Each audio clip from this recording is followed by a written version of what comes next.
आणि आता पाहणार आहोत सविस्तर विशेष। खासदार संजय राऊत हे 100 दिवसानंतर जेलमधून बाहेर आलेले आहेत। एकांतवास खडतर असल्याचं त्यांनी पत्रकारांसोबत बोलताना सांगितलंय। जेलमधील 1 तास 100 दिवसांसारखा असल्याचंही राऊत म्हणाले। पाहूयात जेलमधील भयानक अनुभवांवरील हा विशेष रिपोर्ट।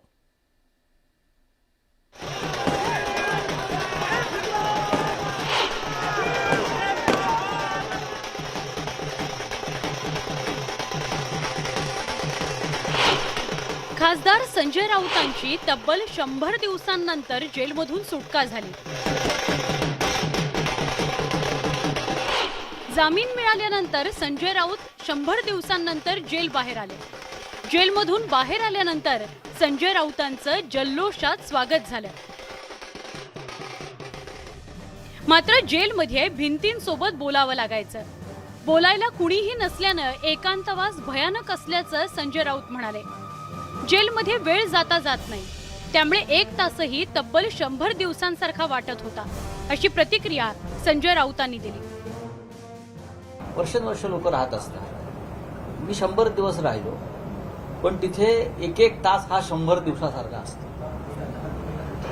एक तास हा 100 दिवसासारखा असतो, लक्षात घ्या। अशा परिस्थितीमध्ये या देशातल्या राजकीय कैद्यांना राहावं लागतं। मी स्वतःला वॉर प्रिझनर मानतो, युद्ध कैदी।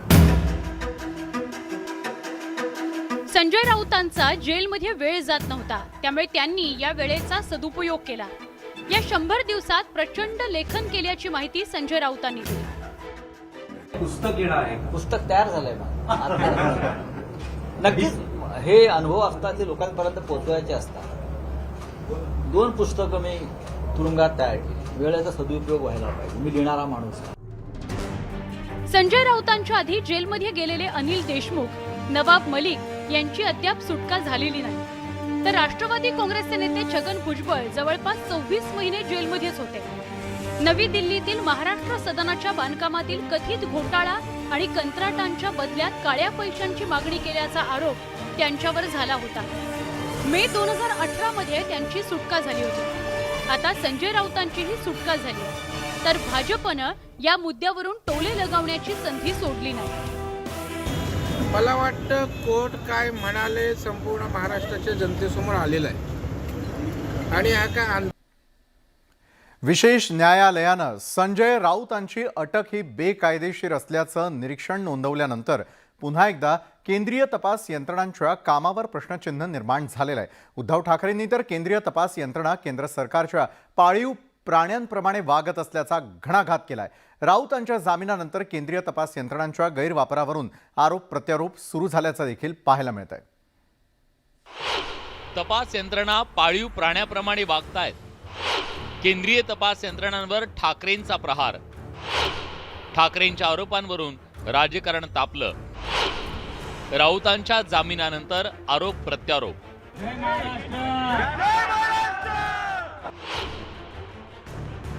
संजय राऊत यांच्या जामिनानंतर केंद्रीय तपास यंत्रणा पुन्हा एकदा विरोधकांच्या निशाण्यावर आल्यात। त्याला कारण ठरलंय विशेष कोर्टानं नोंदवलेलं निरीक्षण। संजय राऊतांच्या जामिनाच्या निकालपत्रात न्यायालयानं राऊतांची अटक बेकायदेशीर असल्याचं अत्यंत परखड निरीक्षण नोंदवलं। त्यावरून उद्धव ठाकरेंनी केंद्रीय तपास यंत्रणांवर जोरदार घणाघात केलाय। या निकालपत्रामध्ये अत्यंत परखड आणि स्पष्टपणाने काही आपली निरीक्षणे त्यांनी नोंदवलेली आहेत। त्याच्यामुळे आता हे जगजाहीर झालेलं आहे की केंद्रीय यंत्रणा केंद्र सरकारच्या पाळीव प्राण्याप्रमाणे वागतायत। ज्याच्या अंगावर जा म्हटलं का त्याच्या अंगावर जात आहेत, बेकायदेशीरपणाने जात आहेत आणि हे संपूर्ण जग बघतंय, देश बघतोय। विशेष म्हणजे महाविकास आघाडीच्या नेत्यांनी देखील राऊतांच्या जामिनानंतर केंद्रीय तपास यंत्रणांचा गैरवापर होत असल्याचा आरोप केलाय। माननीय खासदार संजय राऊत यांची आज उच्च न्यायालयानं सुटका केली आणि तर त्या निर्णयाचं स्वागत करतो आहोत। दुर्दैवानं देशामध्ये जे चाललेलं आहे, कुणी विरोधी बोललं तो गुन्हेगार ठरण्यास सुरुवात झालेली आहे। स्वायत्त संस्थांचा वापर राजकारणाकरता होतो आहे आणि या पार्श्वभूमीवर माननीय खासदारांना त्रास झाला आज न्यायालयानं चांगला निर्णय दिला आहे. मला असं वाटतं सत्यमेव जयते, जे सत्य आहे ते बाहेर आलं पाहिजे. माझं म्हणणं आहे की जे काय खरं असेल, अन्याय करू नका हो. कशासाठी कुणावर अन्याय करायचा? सत्ता ही कुणावर अन्याय दमदाटी करण्यासाठी नसते, ती सर्वसामान्य मायबाप जनतेची सेवा करण्यासाठी असते. विरोधकांनी राऊतांच्या प्रकरणावरून केंद्रीय तपास यंत्रणांच्या कारभारावर निशाणा साधलाय, पण सत्ताधाऱ्यांनी मात्र विरोधकांचे आरोप फेटाळून लावलेत. उद्धव ठाकरेंना असे आरोप करायची सवयच आहे. खरं म्हणजे मला असं वाटतं की कधीतरी त्यांनी आपल्या अंतर्मनात शिरून बघितलं पाहिजे, म्हणजे याचं उत्तर त्यांना मिळेल. एका बाजूला त्या ठिकाणी सांगायचं न्यायव्यवस्थेवरचा आमचा विश्वास दृढ झाला आहे. याचा अर्थ या देशामध्ये न्यायव्यवस्था आहे, या देशामध्ये त्या ठिकाणी संविधान आहे, हे तर मान्य करायचं. परत 3 महिने काही पक्ष सांगत नसतो ना, कोर्टानेच त्या ठिकाणी 3 महिने जामीन मिळाला नव्हता आणि त्याच्यामुळे जे काय प्रक्रिया आहे ती कोर्ट करत असतं. एकंदरीतच सुशांत सिंग प्रकरण असो किंवा मग आर्यन खानवर झालेली कारवाई, या दोन्ही प्रकरणात केंद्रीय तपास यंत्रणांच्या कारभारावर प्रश्नचिन्ह निर्माण झालं होतं. आता पुन्हा एकदा राऊत प्रकरणात थेट विशेष कोर्टानं ईडीनं केलेली अटकेची कारवाई बेकायदेशीर ठरली आहे. त्यामुळे केंद्रीय तपास यंत्रणांवरून पुन्हा एकदा राजकारण तापण्याची शक्यता आहे. Bureau report, news 18 Lokmat. 102 दिवसांच्या तुरुंगवासानंतर शिवसेनेचे खासदार संजय राऊत बाहेर आलेत. पण आता तुरुंगातून बाहेर आलेले संजय राऊत राहुल गांधींच्या भारत जोडो यात्रेत सहभागी होण्याची शक्यता आहे. कोर्टानं ईडीनं ओढलेले ताशेऱ्यांच्या पार्श्वभूमीवर संजय राऊतांचा भारत जोडो यात्रेतील सहभाग महत्त्वाचा मानला जातोय. पण भारत जोडो यात्रेमध्ये सहभागी होण्यावरून स्वतः राऊत मात्र काहीसे कन्फ्यूज असल्याचं पाहायला मिळतंय. राऊत भारत जोडोत सहभागी होणार? जेलवारीनंतर राऊत थेट मैदानात उतरणार? राहुल गांधी राऊत पुन्हा एकत्र दिसणार? सहभागावरून राऊत मात्र द्विधा मनस्थितीत. संजय राऊत यांना जामीन मंजूर झाल्यानंतर शिवसेनेसह महाविकास आघाडीत उत्साहाचं वातावरण आहे. याच वातावरणात भर घालण्याकरता आता संजय राऊत थेट राहुल गांधींच्या भारत जोडो यात्रेत सहभागी होण्याची शक्यता आहे.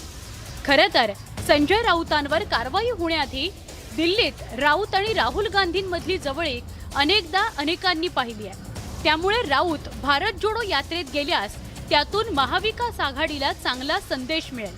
पण भारत जोडो यात्रेतील सहभागावरून स्वतः संजय राऊतच काहीसे कन्फ्यूज असल्याचं पाहायला मिळत आहे. भारत जोड़ो यात्रा का मैं स्वागत करता हूँ. अगर मेरी तबीयत ठीक रहती तो मैं जरूर राहुल गांधी जी के साथ जाकर भारत जोड़ो यात्रा में शामिल होता. मैं आज उद्धव जी से इस बारे में बात करूंगा. तुम्ही स्वतः जाणार आहात का भारत जोडो यात्रेत सहभागी? पक्षाने मला सांगितलं मी जाईन. राऊतांचा 102 दिवसांचा तुरुंगवास आणि त्यानंतर कोर्टानं ही अटक बेकायदेशीर असल्याचं नोंदवलेलं मत, यावरून आधीच महाविकास आघाडी आक्रमक झाली आहे. त्यात संजय राऊतांचा भारत जोडो यात्रेतील सहभाग सूचक ठरू शकतो. पण यात्रेत सहभागी होण्यावरून स्वतः संजय राऊतच कन्फ्यूज असल्यानं विरोधकांना टीकेची आयती संधी मिळाली आहे. त्यांच्या पक्षाची जी भूमिका असेल, त्यांच्यावर जी सोपवली असेल त्याप्रमाणे निश्चित करतील. आपण काय सांगू शकतो? दुसऱ्या पक्षाचे लोक सांगूच शकत नाही की भारत जोडोमध्ये जायचं की नाही जायचं. मला असं वाटतं त्यांनीच सांगितलं की त्यांची प्रकृती अस्वस्थामुळे ते जाणार नाहीत, असं काहीतरी माझ्या ऐकवात आहे. तुरुंगवारी करून आलेले संजय राऊत संकटात असलेल्या शिवसेना उद्धव बाळासाहेब पक्षाचा हुकमी एक्का ठरू शकतात. पण त्यांचा वापर कसा आणि कुठे करायचा हे सगळं पक्षप्रमुख उद्धव ठाकरेंच्या हाती आहे. त्यामुळे आता उद्धव ठाकरे संजय राऊतांना भारत जोडो यात्रेत पाठवतात का हे पाहणं महत्त्वाचं ठरणार आहे. Bureau report, news 18 Lokmat. Shiv Sena Thackeray गटाचा आनंद फार काळ टिकणार नाही अशी परिस्थिती निर्माण झालेली आहे. संजय राऊत यांची जेलमधून सुटका झाली आहे, तर दुसरीकडे 14 नोव्हेंबरला अनिल परब यांच्या रिसॉर्टवरती हातोडा पडणार असल्याची माहिती भाजप नेते किरीट सोमय्या यांनी दिली आहे. 14 नोव्हेंबरला पडणार हातोडा. परबांचा रिसोर्ट होणार जमीनदोस्त. पाडकामाकरता तयारी अंतिम टप्प्यात. किरीट सोमय्या शुक्रवारी रत्नागिरी. दापोलीतल्या साई रिसोर्टचं काउंटडाऊन सुरू झालंय. अनिल परब यांच्या मालकीचं असलेलं हे रिसॉर्ट पर्यावरणाचे नियम धाब्यावर बसवून बांधण्यात आलं होतं. मात्र आता त्याचं पाडकाम केलं जाणार आहे. पाडकामाचं टेंडर भरण्याकरता 11 नोव्हेंबर ही शेवटची तारीख असणार आहे. अनिल परब यांच्या विरोधात समन्सही काढण्यात आलंय. तर किरीट सोमय्या शुक्रवारी रत्नागिरीत जबाब देणार आहे. त्यामुळे शुक्रवारपासून राजकीय घडामोडींना वेग येणार असल्याचं स्पष्ट झालंय. उद्या मी स्वतः रत्नागिरीला जाणार आहे. रत्नागिरी पोलिसांनी मला बोलवलंय, स्टेटमेंट देणार आहेत. माझा तक्रारीच्या आधारावर परवा FIR झाली आणि काल भारत सरकारने जी तक्रार केली होती त्याच्यावर दापोली कोर्टाने अनिल परबच्या विरोधात समन्स काढलं आहे. 14 तारखेला रिसोर्ट तोडण्याचं काम प्रारंभ होणार.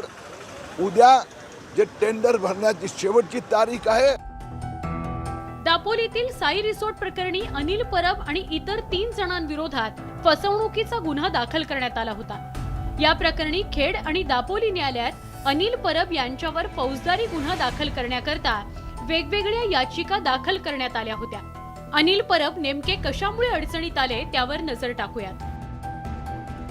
साई रिसोर्टचं सुमारे 16,000 स्क्वेअर फुटाचं बांधकाम करण्यात आलं. बांधकामासाठी रोख रक्कम वापरण्यात आल्याचा आरोप आहे. या प्रॉपर्टीचा करही अनिल परब यांच्याकडून भरण्यात आला होता. त्याची आयकर विभागाकडून चौकशी करण्याची मागणी करण्यात आली होती. केंद्र सरकारच्या पर्यावरण मंत्रालयानं 31 जानेवारी 2022 ला आदेश दिले. साई रिसोर्ट तोडण्याचे आदेश देण्यात आले. 90 दिवसांमध्ये रिसोर्ट मालक किंवा प्रशासनानं रिसोर्ट तोडायचे होते. मात्र 90 दिवस पूर्ण झाल्यानंतरही रिसोर्ट पाडण्यात आलं नव्हतं. आता मात्र 14 नोव्हेंबरला साई रिसोर्टवर हातोडा पडणार आहे. यामुळे पर्यावरणाच्या नियमांचं उल्लंघन करणाऱ्यांना जरब बसेल यात शंकाच नाही. Bureau report, news 18 Lokmat. सध्या भारत जोडो यात्रेचा महत्त्वपूर्ण टप्पा हा महाराष्ट्रात पार पडतोय. नांदेड या ठिकाणी जाहीर सभेचं आयोजन करण्यात आलेलं आहे. राहुल गांधी बोलतायत, थेट जाऊयात. जितेंद्र अवध जी स्टेज पे कांग्रेस पार्टी के सीनियर नेता, भाइयों और बहनों, भारत यात्रियों, प्रेस के हमारे मित्रों, आप सबका यहां बहुत बहुत स्वागत, नमस्कार।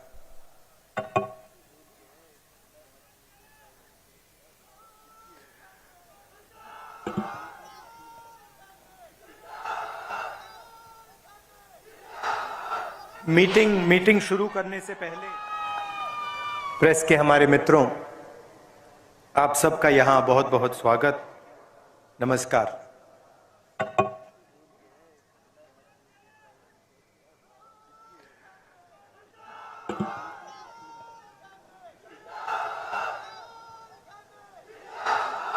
मीटिंग शुरू करने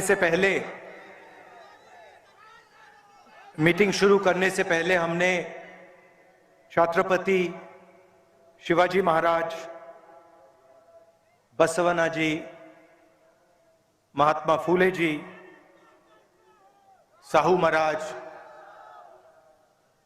और हमारे जो महापुरुष हैं उनका फूलों से आदर किया।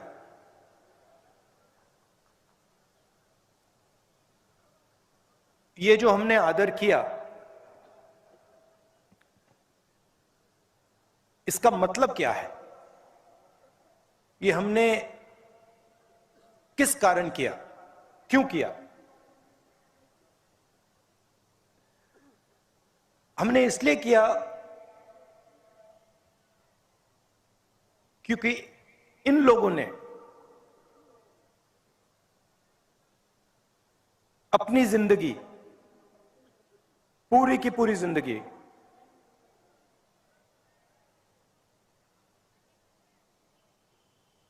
तपस्या तपस्या तपस्या की। इन्होंने और कुछ काम ही नहीं किया। और जब इन्होंने तपस्या की, इनके दिल में जो थोड़ा सा अहंकार था, उस तपस्या ने उस अहंकार को मिटा दिया, खत्म कर दिया, समाप्त कर दिया। और फिर इन महापुरुषों और जनता का जो रिश्ता था,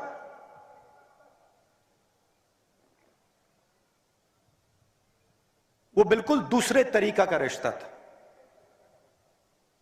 उनकी तपस्या का हम आदर करते हैं। उन्होंने जो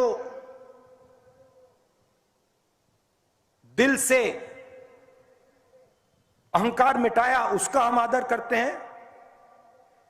और जो इनका रिश्ता था हिंदुस्तान के लोगों से, उसका हम आदर करते हैं। इसीलिए आज हमने इनके सामने हाथ जोड़े, इसीलिए आज हमने इनके सामने फूल रखे। ये देश तपस्या का देश है। अब देखिए,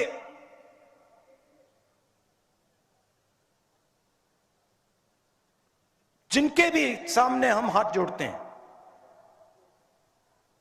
वो सब के सब तपस्वी हैं। गांधी जी को देखिए, शिवाजी महाराज को देखिए, सरदार पटेल को देखिए। ये देश जब भी अपना सिर झुकाता है, हाथ जोड़ता है, तपस्या के सामने अपना हाथ जोड़ता है। सच्चाई है। और तपस्या सिर्फ इन महापुरुषों ने नहीं की। मैंने कहा, यह देश तपस्वियों का देश है।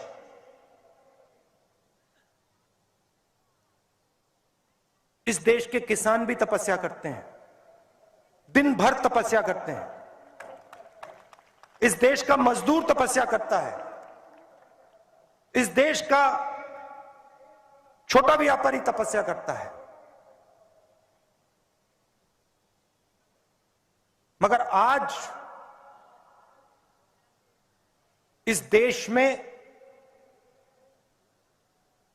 उसको तपस्या का फल नहीं मिलता। वो मर जाए, पिस जाए, 24 घंटा काम करे, उसे तपस्या का फल नहीं मिलता। पूरा का पूरा फायदा जो किसानों को मिलना चाहिए,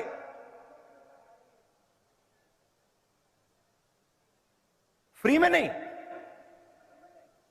मुफ्त में नहीं, तपस्या के लिए देश को खून पसीना, मजदूर के हाथ फट जाते हैं, खून निकल जाता है, तपस्या का फल नहीं मिलता।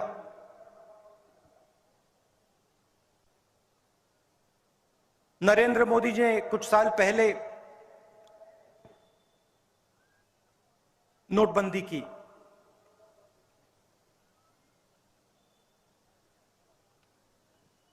आठ बजे रात को कहा, भाइयों और बहनों,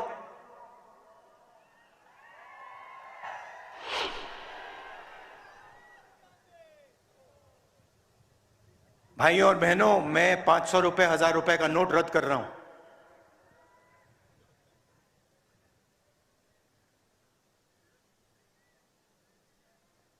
काले धन के खिलाफ मैं लड़ाई लड़ रहा हूं। और कुछ दिन बाद उन्होंने कहा, अगर काला धन नहीं मिटा तो मुझे फांसी से लटका देना। क्या इमोशन, क्या शब्द, फिर आंसू भी निकले। उनकी अलग तपस्या है,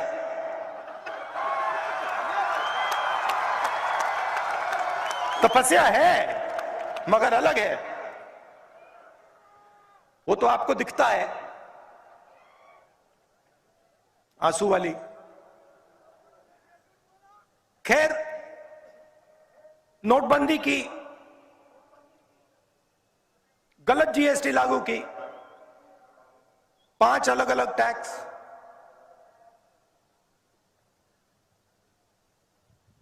28% तक टैक्स। आजाद हिंदुस्तान में पहली बार किसानों पर टैक्स, फर्टिलाइजर पर टैक्स, उनके औजारों पर टैक्स। आपकी सड़कों पे मैं चल रहा हूं,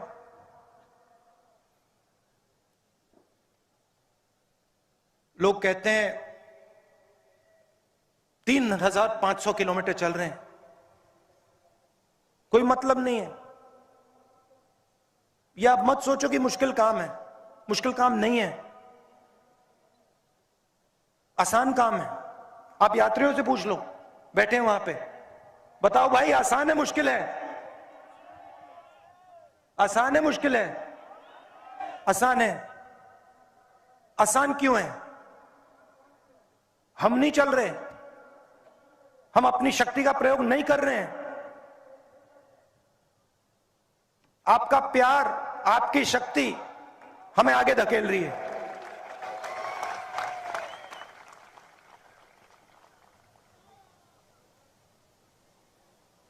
सुबह उठते हैं, आज 6 बजे से हम चल रहे हैं, 8 बज गए, थकान नहीं है। अजीब सी बात है, आप उनसे पूछो। सही बोल रहा हूं ना? बोल रहा हूं ना सही? थकान नहीं है। ये पूछते हैं मुझे, जब मिलते हैं पूछते हैं, राहुल जी ये क्या हो रहा है, हमें थकान क्यों नहीं हो रही? थकान इसलिए नहीं हो रही है कि वो हिंदुस्तान की शक्ति आपके पीछे है, किसानों की शक्ति आपके पीछे है, मजदूरों की शक्ति आपके पीछे है। कैसे होगी थकान? हो ही नहीं सकती। हम सड़क पे चलते हैं, आपसे मिलते हैं, 7-8 घंटे चलते हैं, किसानों से मिलते हैं, युवाओं से मिलते हैं, मजदूरों से मिलते हैं, स्टूडेंट से मिलते हैं, सबसे मिलते हैं, आपकी बात सुनते हैं, आपका दर्द समझते हैं। मैं अकेला नहीं, ये सब कांग्रेस पार्टी के नेता सब चल रहे हैं, घर कोई नहीं बैठा, घंटों चल रहे हैं। उन्हीं सड़कों पे चल रहे हैं जिन पे आप चलते हो, हवाई जहाज में नहीं, गाड़ी में नहीं, सड़क पे, और आपकी बात सुन रहे हैं। और बहुत समझने को मिल रहा है। आज छोटा सा बच्चा आके मुझसे बात करता है, 2 भाई। मैंने पूछा क्या करते हो, क्या करना चाहते हो? पढ़ाई कर रहा हूं। क्या करना चाहते हो? सॉफ्टवेयर इंजीनियर बनना चाहता हूं। स्कूल जाते हो? हां, स्कूल जाता हूं। सपना है सॉफ्टवेयर इंजीनियर बनने का। मैंने गलती से पूछ लिया। मैंने पूछा तुमने कभी कंप्यूटर देखा है? कहता है मैंने कभी कंप्यूटर नहीं देखा। मुझे बुरा लगा। मैंने कहा तुम्हारे स्कूल में कंप्यूटर नहीं है क्या? नहीं, कोई कंप्यूटर नहीं। क्यों नहीं है कंप्यूटर स्कूल में?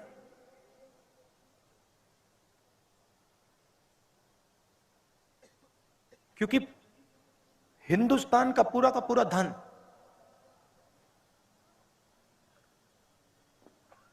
दो तीन उद्योगपतियों के हाथ जा रहा है, इसलिए कंप्यूटर नहीं है स्कूल में।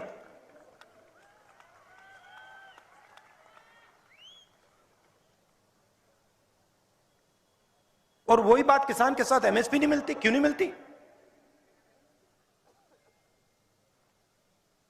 कर्जा माफ नहीं होता। क्यों नहीं होता? मजदूर भी वही कहता है, मनरेगा का पैसा नहीं मिलता, काम नहीं मिलता। क्यों नहीं मिलता? भाई और बहनों, पैसे की कोई कमी नहीं है इस देश में। सगळ्यांचं पुन्हा एकदा स्वागत। तुरुंगातून सुटल्यानंतर खासदार संजय राऊत राज्य सरकार आणि भाजप विरोधात आणखी आक्रमकपणे भूमिका मांडतील अशी त्यांच्या समर्थकांना अपेक्षा होती। मात्र राऊतांनी उपमुख्यमंत्री देवेंद्र फडणवीसांचं कौतुक केल्यामुळे अनेकांच्या भुवया उंचावल्यात। पाहूयात याविषयीचा हा विशेष रिपोर्ट। संजय राऊतांचा बदलला सूर।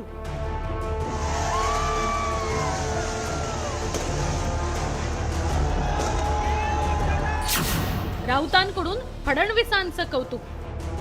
महाराष्ट्र में देवेंद्र फडणवीस जी ने कुछ निर्णय अच्छे लिए हैं। फडणवीस जी ने कहा था कि जो कटुता है हमारे महाराष्ट्र में बढ़ गई है वो कम होनी चाहिए, और मैंने उनका स्वागत भी किया। राजकीय वर्तुळात चर्चेला उधाण।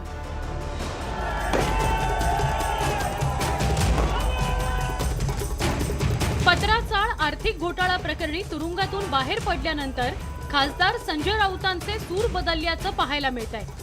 राज्यात महाविकास आघाडी सरकारच्या स्थापनेपासून तर अटकेपर्यंत संजय राऊतांनी भाजपवर टीका करण्याची एकही संधी सोडली नाही। त्यामुळे तुरुंगातून बाहेर आल्यानंतर संजय राऊत अधिक आक्रमक होण्याची शक्यता राजकीय वर्तुळात वर्तवली जात होती। मात्र संजय राऊतांनी उपमुख्यमंत्री देवेंद्र फडणवीसांचं कौतुक केल्यामुळे राजकीय वर्तुळात वेगळी चर्चा सुरू झाली आहे। महाराष्ट्र में देवेंद्र फडणवीस जी ने कुछ निर्णय अच्छे लिए हैं। जब मुझे अखबार पढ़ने का मौका मिलता था तो मैं पढ़ लेता था, और मैं ये भी देखता था कि अच्छा निर्णय है। खास करके हाउसिंग जो है गरीबों के लिए घर देने का फैसला, म्हाड़ा को अधिकार देने का फैसला, जो हमारे सरकार ने वो अधिकार छीन लिए थे, वो मुझे अच्छा नहीं लगता था। लेकिन म्हाड़ा बोर्ड को एक वापस अधिकार देने का फैसला फडणवीस साहब ने लिया है, वो मुझे अच्छा लगा। ऐसे बहुत से निर्णय हैं। संजय राऊतांनी केवळ फडणवीसांचं कौतुक केलंय असं नाही, तर त्यांनी भाजपशी सुरू असलेल्या राजकीय संघर्षाला पूर्णविराम लावण्याची आवश्यकता असल्याचं मत व्यक्त केलंय। जब तक पद पर कोई बैठा है संवैधानिक पद पर, तो उसे मिलकर राज्य के देश के कामों के बारे में चर्चा होनी चाहिए। और मैंने पढ़ा है, जब मैं जेल में था, फडणवीस जी ने कहा था कि जो कटुता है हमारे महाराष्ट्र में बढ़ गई है वो कम होनी चाहिए, और मैंने उनका स्वागत भी किया। संजय राऊतांनी घेतलेल्या या भूमिकेमुळे अनेकांच्या भुवया उंचावल्या, तर उपमुख्यमंत्री देवेंद्र फडणवीसांनीही सावध प्रतिक्रिया दिली आहे। मी खरंच तुम्हाला सांगतो, मी ते काय बोलले काही ऐकलेलं नाही, त्याच्यामुळे मी त्याच्यावर प्रतिक्रिया देणं योग्य नाही। एवढंच आहे की राजकारणातली कटुता ही जर दूर करायची असेल तर सगळ्यांना मिळून ठरवावं लागेल। कुठलाही एक पक्षही दूर करू शकत नाही। राज्यातील सत्तांतरानंतरच्या राजकीय संघर्षात संजय राऊतांनी शिंदे फडणवीस सरकार विरोधात जोरदार आघाडी उघडली होती। त्यामुळे सरकार विरुद्ध राऊत असा राजकीय सामना रंगला होता। याच दरम्यान पत्राचाळ प्रकरणी त्यांना अटक करण्यात आली होती। 3 महिन्यांपासून अधिक काळ तुरुंगात काढल्यानंतर मात्र राऊतांचा नूर पालटलाय। Bureau report, news 18 Lokmat.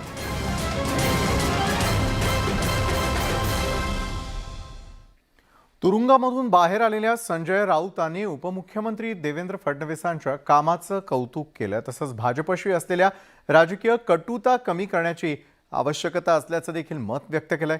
त्यामुळे हा भाजपशी राजकीय तहाचा प्रयत्न तर नाही ना, अशी चर्चा राजकीय वर्तुळात सुरू झाली आहे. ठाकरे भाजपशी घेणार जुळवून, राऊतांच्या तोंडी तहाचा प्रस्ताव. ठाकरे भाजपत राजकीय तह, भाजप विरोधात ठाकरेंची तलवार म्यान.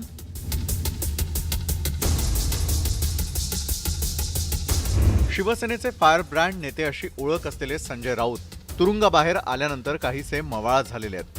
खरं तर संजय राऊतांनी आजवर भाजप विरोधात आक्रमकपणे भूमिका मांडली आहे. पण 3 महिने तुरुंगात काढल्यानंतर राऊतांनी भाजप विरोधात तलवार म्यान केली तर नाही ना, अशी शंका उपस्थित केली जाते.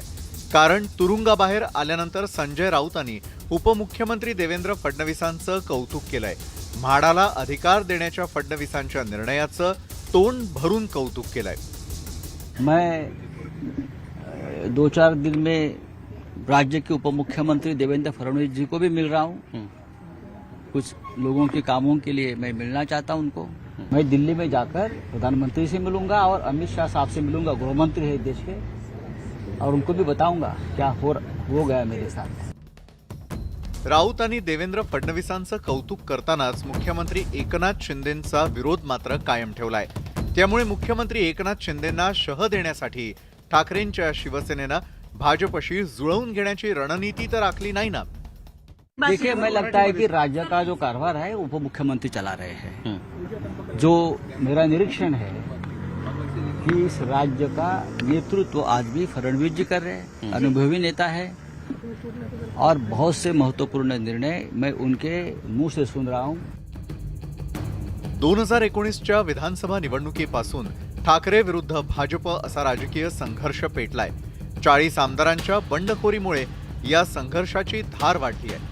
या राजकीय लढाईत खासदार संजय राऊतांनी एकाकी खिंड लढवली होती.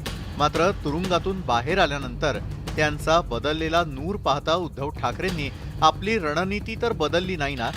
फडणवीसांचं कौतुक म्हणजे राऊतांच्या तोंडी तहाची भाषा तर नाही ना, असे अनेक प्रश्न उपस्थित झाले आहेत. Bureau report, news 18 Lokmat. काही महिन्यांपूर्वी मनसे प्रमुख राज ठाकरेंनी खासदार संजय राऊतांच्या अटकेचं भाकीत केलेलं होतं. आता तुरुंगातून बाहेर आल्यानंतर राऊतांनी त्यावरून राज ठाकरेंना जोरदार टोलाही लगावलाय. संजय राऊतांची राज ठाकरेंवर टीका. राज ठाकरे यांनी एका भाषणात माझ्यावर टीका करताना सांगितलं होतं की संजय राऊतांना ईडीकडून अटक होईल.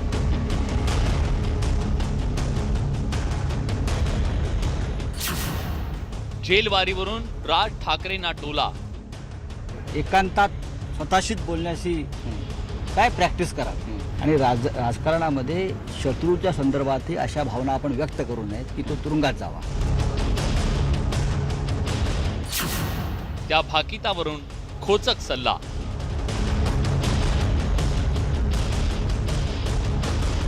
पत्राचाळ आर्थिक घोटाळा प्रकरणात खासदार संजय राऊतांना जवळपास 100 दिवस तुरुंगात काढावे लागले.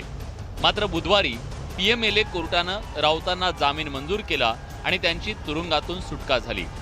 तुरुंगाबाहेर आल्यानंतर एकीकडे राऊतांचा भाजपविषयीचा सूर मवाळ झालाय, तर दुसरीकडे त्यांनी राज ठाकरेंविरोधात आक्रमक भूमिका घेतली आहे.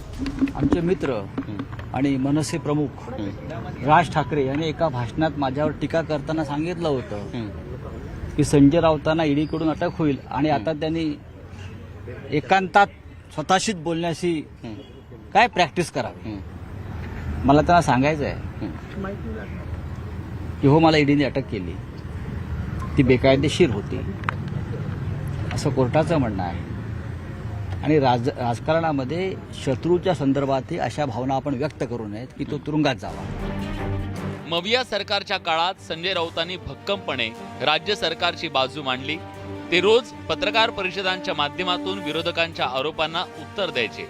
त्यामुळे महाविकास आघाडी सरकारच्या काळात विरोधक आणि संजय राऊतांमध्ये अनेक वेळा राजकीय संघर्ष झडला आणि त्याच मुद्द्यावरून राज ठाकरेंनी संजय राऊतांवर टीका करताना राऊतांच्या अटकेचं भाकीत केलं होतं. मवियाच्या स्थापनेपासून संजय राऊत विरोधकांच्या टार्गेटवर होते.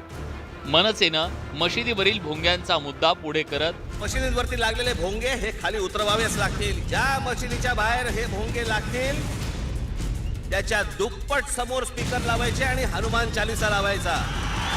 ठाकरे सरकारची कोंडी केली, त्यामुळे शिवसेना विरुद्ध मनसे असा राजकीय संघर्ष झडला.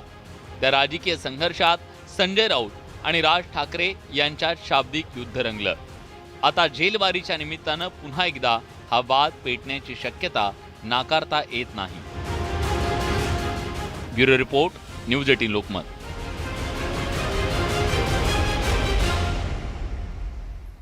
गेल्या 1 वर्षापासून माजी गृहमंत्री अनिल देशमुख हे तुरुंगात आहेत, तर जवळपास 10 महिन्यांपासून नवाब मलिकही तुरुंगाची हवा खात आहेत. मात्र खासदार संजय राऊतांना ईडी कोर्टानं जामीन मंजूर केल्यामुळे तुरुंगातील या दोन्ही नेत्यांच्या अपेक्षा वाढल्या आहेत.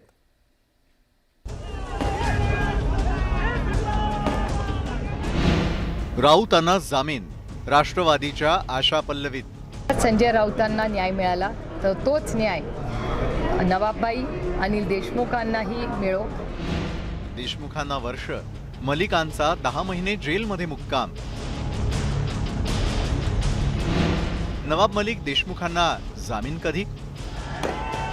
ईडीच्या फेऱ्यात सापडलेले शिवसेना खासदार संजय राऊत यांना जामीन मिळालाय.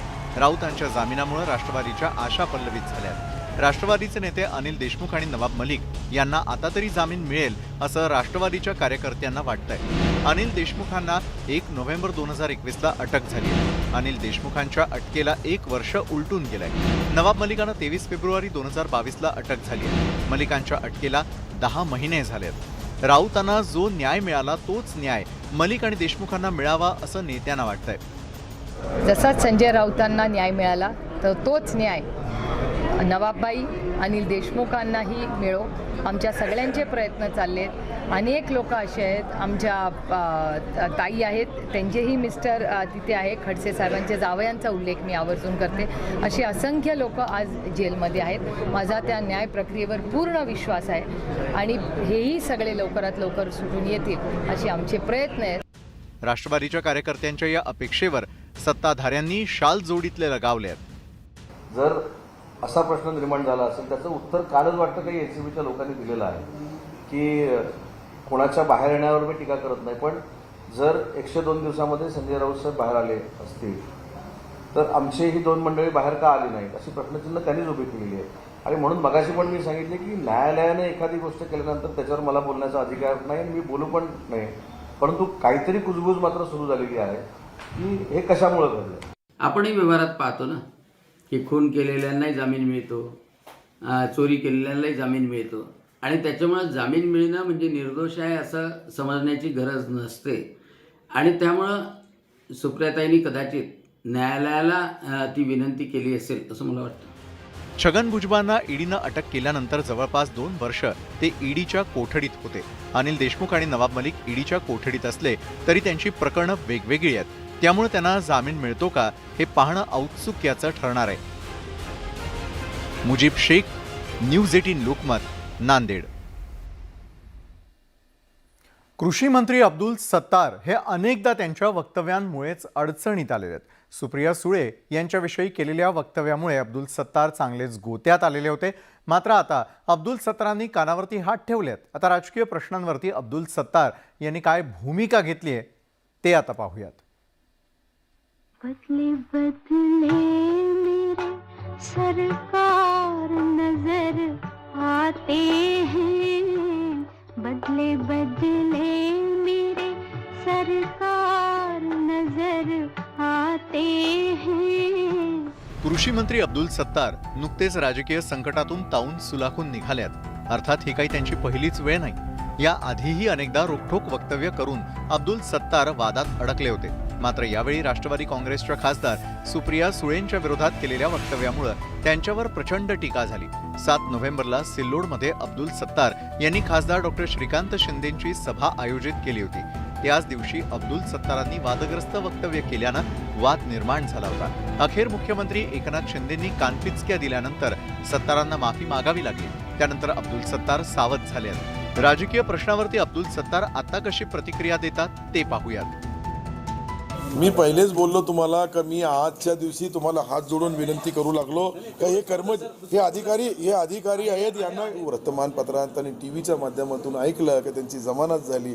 आपल्या शुभेच्छा आहे त्यांना, का चांगला एक वाघ आहे का काय आहे आम्हाला, मी त्याच्यावर टीका टिप्पणी करणार नाही. परत एक तर नवीन भूत लावून टाकतात माझ्या पाठीवर. आता मला काय होते, मी सुरक्षित मला राजकीय प्रश्न विचारू नका अशी भूमिकाच अब्दुल सत्तार यांनी घेतली आहे. एकंदरीतच राजकीय संकटानंतर अब्दुल सत्तारांनी आता नरमाईची भूमिका घेतल्याचं दिसून येत आहे. Bureau report, news 18 Lokmat. बदले बदले मेरे सरकार नजर आते हैं. शिवप्रताप दिनी प्रतापगडाच्या पायथ्याशी असलेल्या अफजल खानाच्या कबरी समोरचं अनधिकृत बांधकाम हटवण्यास सुरुवात करण्यात आलेली आहे. मात्र आता या कबरीच्या परिसरामध्ये असलेल्या अतिक्रमणावरून राजकीय पक्षांमध्ये आरोप प्रत्यारोपाच्या नव्या फैरी झडू लागलेल्या आहेत. पाहूयात या संदर्भातील आमचा हा विशेष रिपोर्ट. खानाच्या कबरीवरच्या अतिक्रमणावर फडणवीसांचा सर्जिकल स्ट्राईक. कबरीवरचं अतिक्रमण मवियानं का काढलं नाही? फडणवीसांचा महाविकास आघाडीला सवाल. अफजल खानाच्या कबरीभोवतालच्या अतिक्रमणावरून राजकीय पक्षांमध्ये आरोप प्रत्यारोपांच्या फैरी झडू लागल्यात. फडणवीस मुख्यमंत्री असताना खानाच्या कबरीभोवतीचं अतिक्रमण काढून टाकण्यासाठी 2017 सालापासून प्रयत्न सुरू होते. पण हे प्रकरण कोर्टात गेल्यानं कारवाईला ब्रेक लागला. पण कोर्टाचा अडथळा दूर झाल्यानंतर कबरीच्या बेकायदा उदात्तीकरणाविरोधात कारवाई करण्यात आली आहे. अनेक शिवप्रेमींनी अतिक्रमण विरोधात आंदोलनं केली, पण अतिक्रमण काढण्याऐवजी शिवप्रेमींवर गुन्हा दाखल केल्याचा आरोप फडणवीसांनी केला. शिवप्रेमींची सातत्याने मागणी होती. यापूर्वी ज्या शिवप्रेमींनी अशा प्रकारचं आंदोलन केलं त्यांच्यावर अनेक गुन्हे देखील दाखल झाले, पण अतिक्रमण काही निघत नव्हतं. आज मला असं वाटतं की सगळ्यांचा करता ही समाधानाची बाब आहे की संपूर्ण अतिक्रमण आता या ठिकाणी काढण्यात येईल. स्वराज्य नेस्तनाबूत करण्यासाठी आलेल्या अफजल खानाच्या कबरीभोवती बेकायदा बांधकामं करून त्याचं उदात्तीकरण करणाऱ्यांविरोधात हा सर्जिकल स्ट्राईक असल्याचं वनमंत्री सुधीर मुनगंटीवार यांनी म्हटलंय. महाराष्ट्राच्या सुदैवानी आणि त्या कबरीच्या समितीच्या दुर्दैवानी त्यासाठी लागणाऱ्या कागदपत्राची पूर्तता करता आली नाही. कोर्टामध्ये केसेस गेल्या, मग हायकोर्टाने सुद्धा या संदर्भात निर्णय दिला. शिवभक्तांची मनापासून, हृदयापासून, अंतःकरणापासून तीव्रतेने मागणी होती. आणि मग जेव्हा ही गोष्ट माझ्या लक्षात आणून देण्यात आली तेव्हा आम्ही निर्णय केला. महाविकास आघाडी ही कबरीचं उदात्तीकरण थांबवू शकली असती, पण त्यांच्यात ती इच्छाशक्ती नव्हती असा टोला फडणवीसांनी लगावलाय. लगातार कोर्ट ने भी ये कहा था कि इस प्रकार से ये जो अतिक्रमण वहाँ पर हुआ है वो अतिक्रमण हटाया जाना चाहिए. 2007 का निर्णय था, लेकिन वो इम्प्लीमेंट नहीं हो पा रहा था. अफजल खानाच्या कबरीवरच्या अतिक्रमणावर कारवाई केल्यानं शिवप्रेमींमध्ये उत्साहाचं वातावरण आहे. पण अतिक्रमणावर कारवाई केल्यानंतर महाविकास आघाडीकडून कोणतीही मोठी प्रतिक्रिया आलेली नाही. त्यामुळे महाविकास आघाडी या प्रकरणात बॅकफूटवर गेलीये का अशी चर्चा राजकीय वर्तुळात सुरू झाली आहे. रुचा खानोलकर सह तुषार शेटे, न्यूज 18 लोकमत, मुंबई. ब्रेकनंतर आपल्या सगळ्यांचं पुन्हा एकदा स्वागत. भारताची टेनिसपटू सानिया मिर्झा आणि पाकिस्तानी क्रिकेटपटू शोएब मलिक यांचा घटस्फोट झालाय. गेल्या काही दिवसांपासून त्या दोघांमध्ये काहीतरी बिनसलं असल्याच्या चर्चा देखील रंगलेल्या होत्या. ते दोघेही लवकरच घटस्फोट घेणार असल्याचंही बोललं जात होतं. अखेर या चर्चांवर एकदाचं शिक्कामोर्तब झालंय. सानिया शोएबचा घटस्फोट. 12 वर्षांचा संसार मोडणार. काही दिवसांपासून दोघांतील दुरावा वाढला.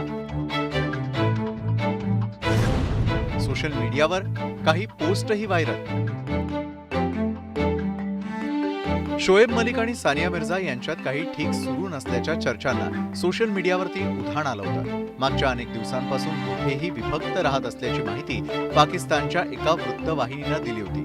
दरम्यान आता त्यांचा घटस्फोट होणार असल्याचं सांगण्यात येत आहे. दरम्यान शोएब मलिकची एक जुनी पोस्ट सध्या चर्चेत आलेली आहे. हे दोघे 30 ऑक्टोबर रोजी मुलगा इझानच्या वाढदिवशी शेवटचे एकत्र दिसले होते.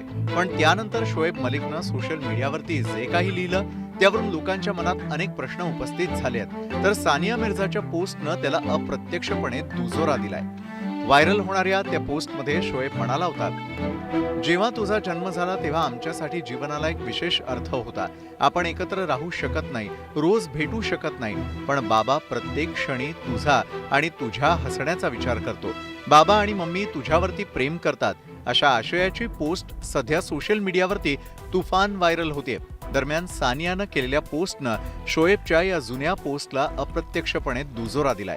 तिनं तिच्या इन्स्टावरून एक पोस्ट शेअर करत ज्यांची मनं आता तुटली आहेत ते सगळे कुठे जातात, या सगळ्यांच्या समस्यांवरती अल्लाहच मदत करेल असं सानियानं म्हटलंय. 12 एप्रिल 2010 मध्ये या दोघांनी हैदराबाद इथे लग्न केलं होतं. मात्र आता त्यांच्या घटस्फोटाच्या चर्चा रंगल्या आणि आता फक्त घटस्फोटाच्या घोषणेची औपचारिकताच बाकी आहे. Bureau report, news 18 Lokmat.